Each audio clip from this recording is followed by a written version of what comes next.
Higit naman po sa 2.1 milyong mamamayan o higit po sa 488,000 pamilya sa buong bansa ang apektado po ng severe tropical storm Christine.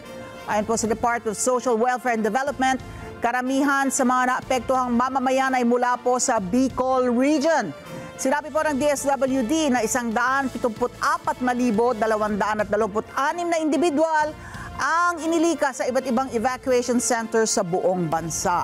At nilinaw din po ni DSWD spokesperson, Assistant Secretary Irene Dumlao, na naka-preposition na po yung mga food pack sa mga warehouse bago pa man sumalanta ang bagyong Christine.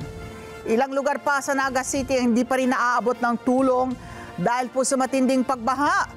Sinabi naman ni DSWD Assistant to the Secretary Leo Quintilla, malaking hamon sa logistics ang pagbiyahe. Tinek naman ng DSWD na may sapat na pondo ang ahensya na nakahanda na ang karagdagang relief goods para naman po sa mga regional offices.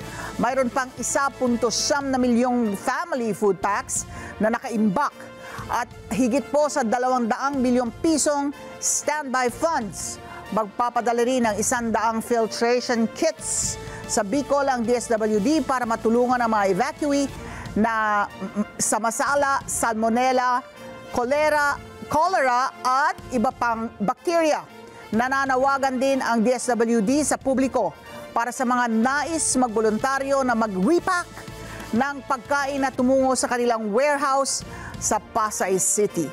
Bukod sa food packs, nagbibigay din ng psychosocial interventions sa mga apektadong residente at alternative learning naman sa mga kabataan. Maraming salamat sa inyo pong pagsubaybay sa Mata ng Agila Primetime. Para malaman ang matatag, matapang at matapat na mga balita, i-follow lamang at mag-subscribe sa @Net25 TV.